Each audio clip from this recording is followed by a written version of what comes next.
محنت سرمایہ سے اعلیٰ عرف ہے اور اس سے بالکل آزاد ہے۔ سرمایہ تو خود محنت کا نتیجہ ہوتا ہے اور کبھی پیدا ہی نہ ہوتا اگر پہلے سے محنت کا وجود نہ ہوتا۔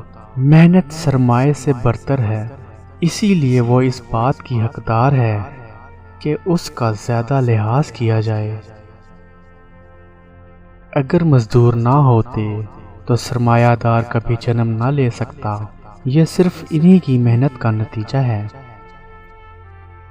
آزادی چھن جائے تو پھر تمہارے پاس کیا رہ جاتا ہے؟ آزادی ایک ایسا لفظ ہے جس کی تعریف مشکل ہے۔ وہ حکومت جو عوام کی ہو، جسے عوام ہی چلائے اور جو عوام ہی کی بہبود کے لیے ہو، وہ روئے زمین سے کبھی نابود نہیں ہوگی۔ تم ایک شخص کو ہمیشہ دھوکے میں رکھ سکتے ہو، تم بہت سے آدمیوں کو کچھ عرصے کے لیے دھوکے میں رکھ سکتے ہو، لیکن تمام آدمیوں کو ہمیشہ کے لیے دھوکے میں نہیں رکھا جا سکتا۔ تم اپنے آپ کو آلودہ کیے بغیر کسی شخص کو گندی نالی میں دبا کر نہیں رکھ سکتے۔ اکثر لوگ اتنے ہی خوش ہوتے ہیں جس حد تک ان کا خوش ہونے کا ارادہ ہوتا ہے۔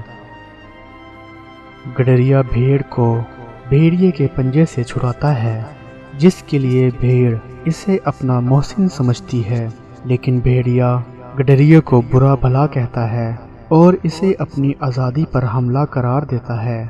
ہم روزمرہ کی زندگی میں دیکھتے ہیں کہ جب ہزاروں افراد کو غلامی سے آزاد کرایا جائے تو کچھ لوگ اسے آزادی کا نام دیتے ہیں اور دوسرے آزادی سلب کرنے کا الزام لگاتے ہیں۔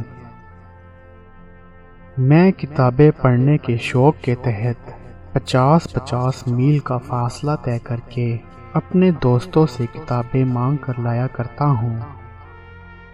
جہاں تک ممکن ہو کتابوں کا بغور مطالعہ کرو، ہر وقت کام میں منہمک رہو کہ کامیابی کا راز اسی میں پوشیدہ ہے۔ مجھے یہ خبر نہیں کہ میرا دادا کون تھا، مجھے اگر تشویش ہے تو صرف یہ ہے کہ اس کے پوتے کو کیا ہونا چاہیے۔ دنیا کی تاریخ میں کسی ایسے فلاسفر کا ریکارڈ موجود نہیں جو خوش رہا ہو۔ مجھے وہ آدمی یاد آتا ہے جس نے اپنے ماں باپ کو قتل کر دیا۔